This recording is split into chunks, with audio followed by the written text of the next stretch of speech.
يا أيها الذين آمنوا لا تأكلوا أموالكم بينكم بالباطل إلا أن تكون تجارة عن تراض منكم ولا تقتلوا أنفسكم إن الله كان بكم رحيما ومن يفعل ذلك عدوانا وظلما فسوف نصليه نارا وكان ذلك على الله يسيرا إن تجتنبوا كبائر ما تنهون عنه نكفر عنكم سيئاتكم وندخلكم مدخلا كريما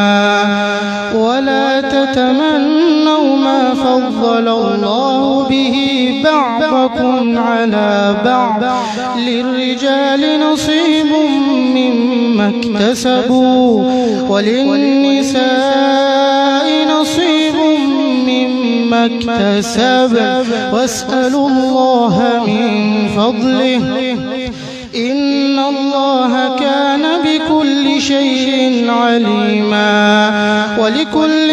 جعلنا موالي مما ترك الوالدان والأقربون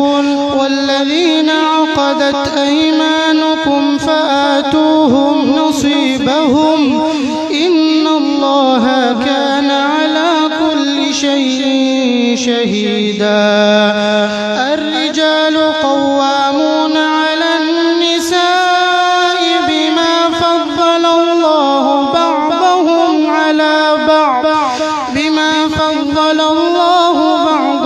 على بعض وبما أنفقوا من أموالهم فالصالحات قانتات حافظات للغيب بما حفظ الله واللاتي تخافون نشوزهن فعظوهن واهجروهن في المضاجع واضربوهن فإن أطعنكم فلا تبغوا عليهن سبيلا إن الله كان عليا كبيرا وإن خفتم شقاق بينهما فابعثوا حكما من أهله وحكما من أهلها إن يريدا إصلاحا يوفق الله بينهما إن الله كان عليما خبيرا واعبدوا الله ولا تشركوا به شيئا وبالوالدين إحسانا وبذي القربى واليتامى والمساكين والجار ذي القربى والجار الجنب والصاحب بالجنب وابن السبيل وما ملكت أيمانكم إن الله لا يحب من كان مختالا فخورا الذين يبخلون ويأمرون الناس بالبخل ويكتمون ما آتاهم الله من فضله وأعتدنا للكافرين عذابا مهينا والذين ينفقون حتى تعلموا ما تقولون ولا تقولون جنبا إلا عابري سبيل حتى تغتسلوا وإن كنتم مرضى أو على سفر أو جاء أحد منكم من الغائط أو لامستم النساء فلم تجدوا ماء فتيمموا صعيدا طيبا فامسحوا بوجوهكم وأيديكم إن الله كان عفوا غفورا.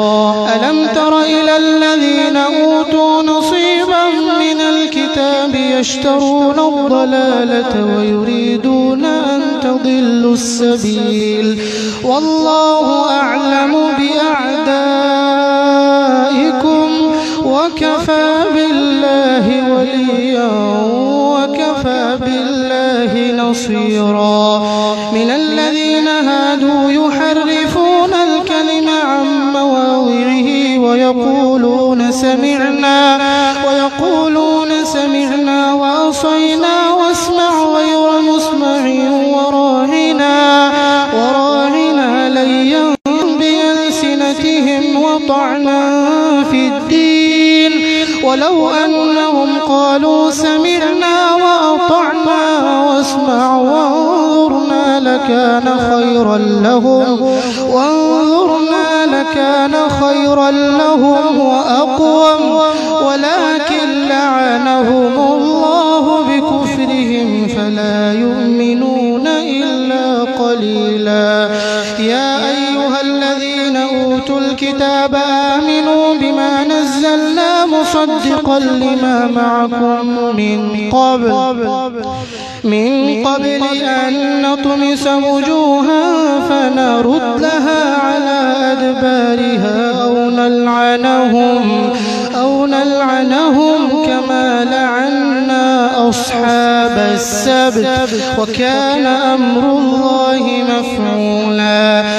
إن الله لا يغفر أن يشرك به ويغفر ما دون ذلك لمن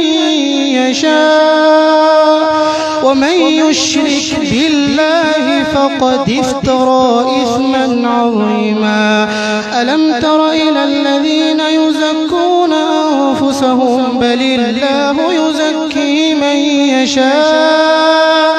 ولا يظلمون فتيلا. انظر كيف يفترون على الله الكذب وكفى به إثما مبينا.